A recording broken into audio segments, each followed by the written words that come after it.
नमस्कार दोस्तों, आर्य global studies में आप सभी का पुनः स्वागत है। कैसे आप लोग? उम्मीद करते हैं अच्छे होंगे। हम लोग जो है हिस्ट्री पढ़ रहे थे और हिस्ट्री में हम लोग जो है मुगल काल जो है पढ़ते थे और लास्ट क्लास में हम लोग जो है डिस्कस किए थे किस प्रकार से हुमायूं जो है भारत में शासन करता है और क्या क्या चुनौतियां हुमायूं के सामने देखने को मिलता है। तो आज हम कंटिन्यू करेंगे हुमायूं के बारे में। बाबर को हम लोग जो है अच्छी तरीके से पढ़ चुके हैं। अगर आप लोग जो है क्लास अटेंड नहीं किए हैं तो जाकर पिछला वीडियो जो है देखिए और बाबर के बारे में पूरी तरीके से जो है हम लोग जो है बहुत ही अच्छी तरीके से हम लोग पढ़े हैं। तो चलिए शुरू करते हैं हुमायूं का। तो देखिए हुमायूं के बारे में बेसिक चीज़ जो है लास्ट क्लास हम लोग देखे थे। हुमायूं का पिता कौन था? तो ये हो जाएगा बाबर। पिता हो गया बाबर,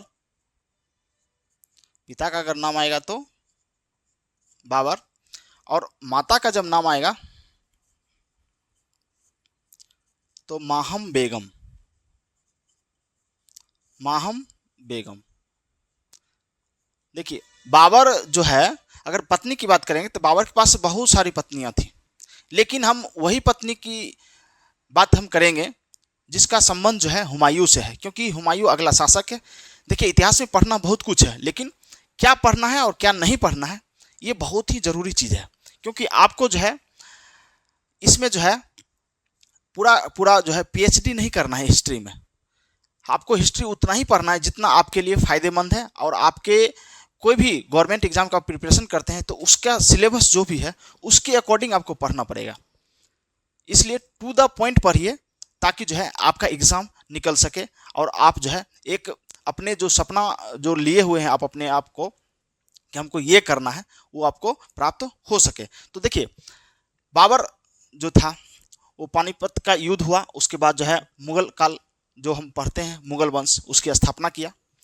उसके बाद उसका पुत्र हुआ हुमायूं। तो ये हो गया पिता इसका बाबर, माता हो गई माहम बेगम। इसका जन्म जो हुआ था, जन्म काबुल में हुआ था। काबुल में कब? तो 1508 ईस्वी में। 1508 ईस्वी में इसका जन्म जो है काबुल में हुआ था। तो हम देखे थे कि बाबर के अलावा 3 भाई और था, अस्करी, कामरान और हिंदाल।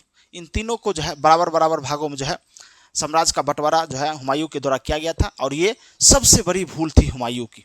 इसके बाद जो है हुमायूं बहुत ज़्यादा जो है अपने जीवन में स्ट्रगल किया। आज हम देखेंगे कि हुमायूं का साम्राज्य विस्तार। साम्राज्य विस्तार का मीनिंग ये हुआ कि हुमायूं के पास जितना ही साम्राज्य था उसमें किस प्रकार से वो बढ़ोतरी कर पाया, बढ़ोतरी किया कि नहीं किया। कहा जाता है कि नमरी से 10 टकिया बढ़िया, ले लेते वही बढ़िया। तो होता क्या है कि हुमायूं जो है सपना देखता है कि हमको एक बहुत बड़ा साम्राज्य चाहिए, उसके चक्कर में पूरा साम्राज्य खो देता है। तो अब हम लोग हेडिंग डाल देंगे कि हुमायूं के द्वारा जो है साम्राज्य विस्तार की जो नीति थी उसके तहत जो है उसको कौन कौन सी चुनौतियों का सामना करना पड़ा, उसके बारे में हम लोग जो है चर्चा करेंगे। तो ये तीनों पॉइंट आप नोट कर लीजिए। पिता हो गया बाबर, माता का नाम माहम बेगम, और जन्म जो इसका हुआ था काबुल में हुआ था।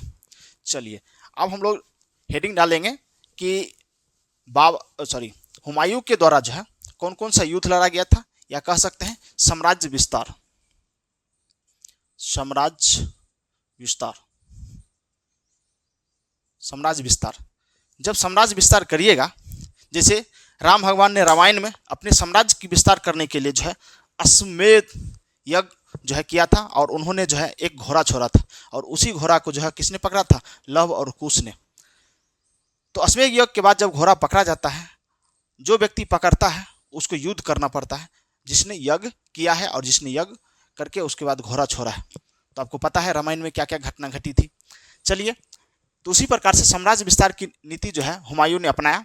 तो सबसे पहले जो है, क्योंकि ये 1530 ईस्वी में गद्दी पर आ जाता है बाबर की मृत्यु के बाद।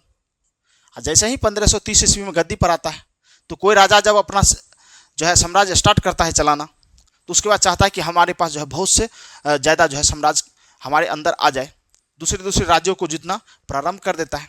तो इसी के क्रम में जो है 1531 ईस्वी में, याद रखिएगा बहुत ही इंपॉर्टेंट है, 1531 ईस्वी में जो है इन्होंने जो है अब स्टार्ट होगा यहाँ से इसका जो है आगे की ओर जर्नी, जिसके तहत जो है हुमायूं जो है अपने साम्राज्य का विस्तार करेगा। और विस्तार करने के क्रम में जो है किन किन युद्धों का जो है सामना करना पड़ता है। सो देखिए, तो सबसे पहले जब हम बात करेंगे तो 1531 ईस्वी में जो है इन्होंने कालिंजर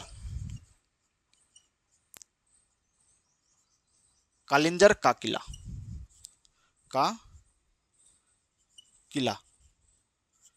कालिंजर का किला ये पड़ता है आपको उत्तर प्रदेश में।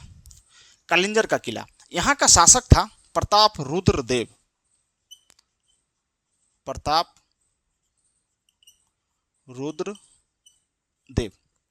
अब देखिए, जैसे ही बाबर की मृत्यु होती है उसके बाद जो है हुमायूं जब शासक बनता है, क्योंकि बाबर ने घाघरा के युद्ध में एक अफगान शासक था, हम बताए थे इब्राहिम लोदी का भाई था, चचेरा भाई ही कह सकते हैं, तो उसका नाम था महमूद शाह लोदी।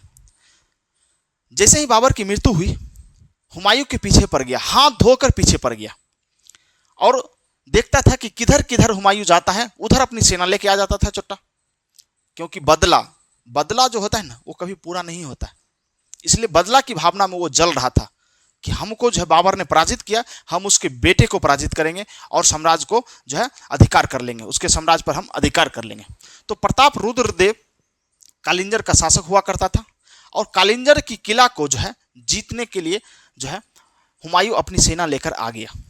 जैसे ही युद्ध स्टार्ट हुआ उसके बाद पता चला कि बिहार से जो है महमूद शाह लोदी जो है अपनी सेना लेकर जो है कालिंजर की ओर बढ़ रहा है। जैसे ही हुमायूं को पता चला, चुट्टा यहाँ से अपनी सेना लेकर भागा दिल्ली, क्योंकि दो फ्रंट पर आप युद्ध नहीं कर सकते, नहीं तो दोनों साइड से आप मारे जाएंगे। इसलिए जो है हुमायूं जो है वहाँ पर सोचा कि जल्दी से जल्दी यहाँ से भागा जाए। तो कालिंजर की किला को उस समय जो है नहीं जीत पाया, कौन? तो हुमायूं के द्वारा जो है कालिंजर की किला को नहीं जीत पाया और जैसे तैसे जो भी युद्ध हुआ थोड़ा सा समय हुआ, क्योंकि इसमें हानि जो है ज़्यादा किसको हुआ? तो हुमायूं को हुआ, क्योंकि जिसके पास अधिक सेना रहता है तो मरने की संभावना उसका ज़्यादा रहता है। तो इसलिए जो है हुमायूं यहाँ से भाग गया। अब हम बात करते हैं, अब देखिए, अगर कोई आपको पीछे पड़ा हुआ है तो आप कितना दिन तक भागिएगा? कभी न कभी तो सामना होगा ही। तो अगले साल जो है 1532 ईस्वी में जो है महमूद लोदी एवं हुमायूं के बीच जो है दोरिया, कहीं पर दोरिया लिखा रहेगा, कहीं पर दोहरिया लिखा रहेगा, दोहरिया नामक स्थान पर जो है दोनों के बीच घमासान युद्ध होता है। क्योंकि ये चुट्टा महमूद लोदी जो था ये बार बार जो है हुमायूं का पीछा करता था, तो हुमायूं सोचा कि एक बार इसको सबक सिखाया जाए। तो दोनों के बीच जो है दोरिया में युद्ध हुआ और महमूद शाह लोदी जो है पराजित हो गया और हुमायूं की जो है यहाँ पर विजय होती है। जैसे ही लात लगा ना, जैसे बाबर मारा था वैसे ही हुमायूं, क्योंकि हुमायूं की सेना बहुत ही बड़ी थी, उसके सामने जो है महमूद लोदी जो है 5 से 6 घंटा भी नहीं टिक पाता। तो वही हुआ, लात खाया, उसके बाद ये शांत हो गया। तो इसका चैप्टर जो है क्लोज कर दिया, महमूद लोदी का चैप्टर क्लोज हो गया। दोरिया का युद्ध जब हुआ 1532 ईस्वी में। आगे हम बात करते हैं, ये बहुत चुनार का किला देखिए, ये भी था उत्तर प्रदेश में। ये चुनार जो किला था या चुनार का जो दुर्ग था, इसको जो है पूर्वी जो साइड है, जो पश्चिम बंगाल का क्षेत्र है, पूरब का द्वार कहा जाता है चुनार की किला को। अगर कोई दिल्ली से पश्चिम बंगाल आना चाह रहा है तो चुनार की किला को पार करके आता था उस समय, इसलिए इसे पूर्व का द्वार कहा जाता है। पूर्व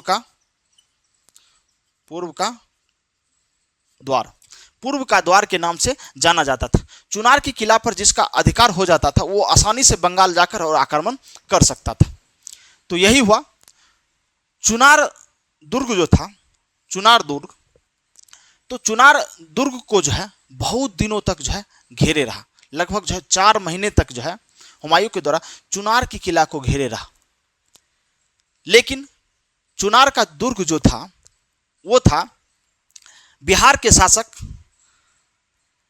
शेरशाह सूरी बोलिए या शेर खां बोलिए, शेर खां के कंट्रोल में था वो चुनार का किला। तो 4 महीने के घेरा डालने के बाद उसके बाद जो है दोनों के बीच समझौता होता है। हुमायूं हुमायूं एवं शेर खां के बीच समझौता होता है और कहा जाता है कि शेर खां के द्वारा कहा जाता है कि हमको जो है आप चुनार का दुर्ग दे दीजिए, चुनार के दुर्ग पर आप अधिकार मत करिए। तो हुमायूं कहा ठीक है। तो हुमायूं ऐसे छोड़ने वाला था नहीं। तो हुमायूं ने कहा कि हमारी सेना में कुछ सेना का टुकड़ी हमको चाहिए। तो शेर खां तैयार हो गया। शेर खां ने कहा ठीक है। शेर खां ने कहा कि मेरा एक पुत्र है कुतुब खां, हम अपनी छोटी सी टुकड़ी को जो है कुतुब खां के नेतृत्व में आपकी सेना में भेजते हैं। तो कुतुब खां के नेतृत्व में, यहां पर लिख लीजिए कुतुब खां, कुतुब खां। कुतुब खां किसका पुत्र था? तो ये था शेर खां का पुत्र था। तो शेर खां ने कुतुब खां को भेजा एक छोटी सी टुकड़ी, सैन्य टुकड़ी को लेकर। चुनार के दुर्ग को तो बचा लिया शेर खां अपनी पुत्र को भेजकर, तो ये काम तो कर चुका है कुतुब खां। अब उसके बाद क्या हुआ कि उस समय तो चुनार दुर्ग बच गया, चुनार का किला बच गया। अब जो है चालाकी से शेर खां जो है चुनार को दुर्ग को बचा लिया और अपने पुत्र को भेज दिया। हुमायूं ये समझ नहीं पाया, अगर उसका पुत्र अपनी सैन्य टुकड़ी लेके आता है तो कभी धोखा देगा ही देगा, और यही हुआ आगे चलकर। आगे हम बात करेंगे। देखिए तीन आपको याद रखना है, 1531-32 में 2 युद्ध आपको याद रखना है। एक दौरिया का युद्ध और दूसरा होता है ये चुनार का किला। चुनार के किला को जीतने के क्रम में जो है ये यहाँ पर समझौता हुआ था, यहाँ पर कोई लड़ाई झगड़ा नहीं हुआ था। ये तीनों पॉइंट को आप अच्छी तरीके से नोट करिए। फिर हम आगे की ओर बढ़ते हैं। फिर देखेंगे हुमायूं। देखिए अब बात करते हैं शेरशाह सूरी। जब हुमायूं जो है चुनार के दुर्ग को उस समय छोड़ दिया था, पुनः जो है ये बंगाल अभियान पर निकल गया। बंगाल के अभियान पर जैसे ही निकला, जब बंगाल से लौट के आ रहा था, जब बंगाल से ये लौट के आ रहा था, कौन? हुमायूं। तो हुआ क्या, इंफॉर्मेशन देने के लिए हुमायूं की सेना में कौन था? कुतुब खां, जिसके नेतृत्व में एक सैन्य टुकड़ी भी थी। जैसे ही बंगाल अभियान से वो लौट रहा था, उसी समय चौसा में, याद रखिएगा चौसा में, चौसा कहाँ पड़ता है? तो बिहार में। क्योंकि आप बंगाल जाइएगा या बंगाल से लौटिएगा, आपको बिहार क्रॉस करना ही पड़ेगा। तो चौसा नामक स्थान पर, चौसा कर्मनासा नदी के किनारे, कर्मनासा नदी के किनारे ये चौसा का युद्ध जो हुआ वो किसके किसके बीच होता है? तो हुमायूं एवं शेरशाह सूरी। शेर खां बोलिए या शेरशाह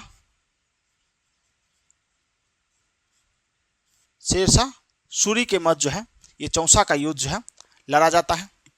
और इस युद्ध में जो है शेर खां जो है ये विजय हो जाता है और हुमायूं जो है परास्त हो जाता है। और क्या हुआ, हुमायूं अपनी सेना को लेकर कर्मनासा नदी में कूद गया। कर्मनासा नदी में जैसे ही कूदा, उसके बाद जो है एक निजाम था जिसको हम लोग निजाम विख्यात के नाम से जानते हैं। उन्होंने जो है हुमायूं को जो है जान बचाया, और हुमायूं ने उसको जो है वचन दिया था कि तुमको हम जो है 1 दिन के लिए महाराजा बनाएंगे, शासक बनाएंगे। तो निजाम जो था, निजाम विख्यात बोलते हैं, उन्होंने 1 दिन के लिए राजा बना और चमड़ा का सिक्का जो है चलाया था। तो याद रखिएगा चमड़ा का सिक्का जो है ये चौसा के युद्ध के बाद जो है निजाम विख्यात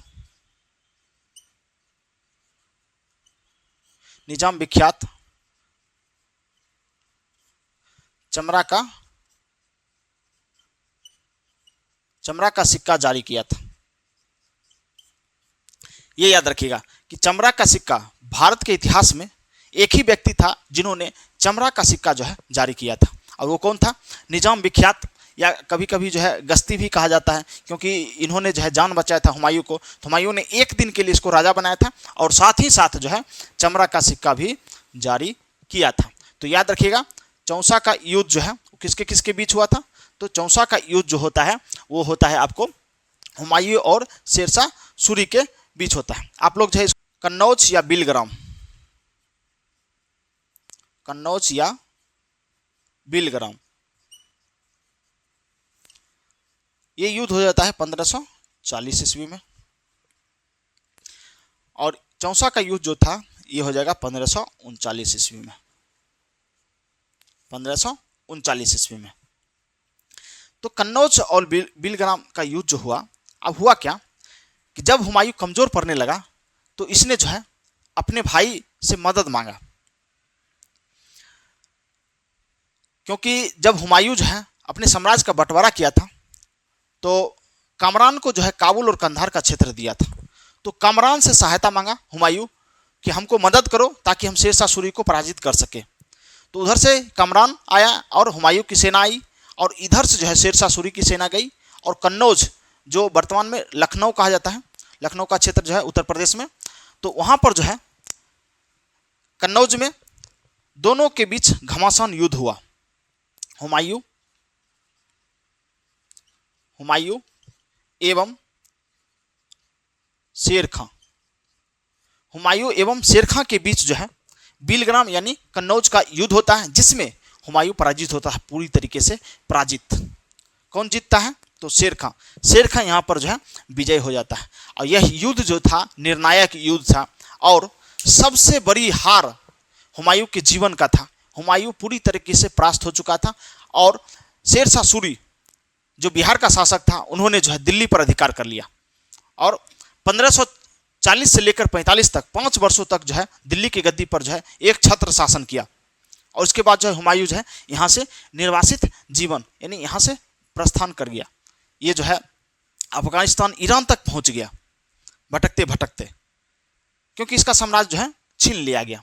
तो इस प्रकार से आप जो है 3-4 युद्ध जो है इसके जीवन का, हुमायूं के जीवन का जो है 3-4 युद्ध जो है आपको बहुत ही अच्छी तरीके से जो है आपको देखना पड़ेगा। अब हम देखेंगे कि निर्वासित जीवन जो जिया, तो एक क्वेश्चन यहाँ से बनता है कि जब ये भारत से गया, तो भारत से गया पाकिस्तान का क्षेत्र, पाकिस्तान का क्षेत्र, तो पाकिस्तान में जो है पेशावर हो गया, आपको लाहौर हो गया। तो इन सभी क्षेत्रों में जब घूम रहा था इसी प्रकार से, तो वहाँ पर जो है इनको जो है एक व्यक्ति मिला जिसको हम लोग जो है मीर बाबा के नाम से जानते हैं। मीर बाबा, मीर बाबा। इसकी एक पुत्री थी हमीदा बानो बेगम, हमीदा बानो बेगम। हमीदा बानो बेगम से जो है 1541 ईस्वी में, 1541 ईस्वी में जो है हमीदा बानो बेगम से जो है हुमायूं का विवाह हो जाता है। हुमायूं जब विवाह कर लेता है हमीदा बानो बेगम से, तो इसी से जो है आगे चलकर भारत का द्वितीय अशोक सम्राट अकबर का जन्म होता है 1542 ईस्वी में। बेचारा खाली बैठा था, एक ही साल में बच्चा पैदा कर दिया। देखिए 41 में शादी हुआ, 42 में बच्चा पैदा हो गया। तो अकबर का जन्म जो है हमीदा बानो बेगम के गर्भ से होता है। उसके बाद धीरे धीरे करके जो है हुमायूं जो है अपना साम्राज्य को जो है वापस जो है पाने की कोशिश करता है।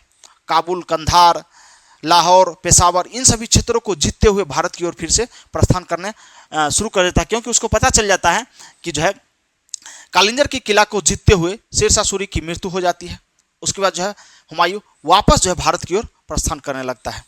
तो इस क्लास में जो है हम लोग देखें किस प्रकार से जो है हुमायूं पराजित होकर निर्वासित जीवन जीता है, और इसका विवाह होता है हमीदा बानो बेगम के साथ। उसके बाद जो अकबर का जन्म हो जाता है।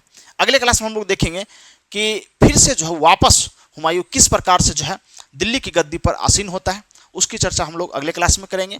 अपने आप को एक ऐसा बेहतर इंसान बनाइए ताकि महिलाएं आपके साथ सजग, सुरक्षित और सम्मानित महसूस कर सकें। मिलते हैं नेक्स्ट क्लास में। जय हिंद।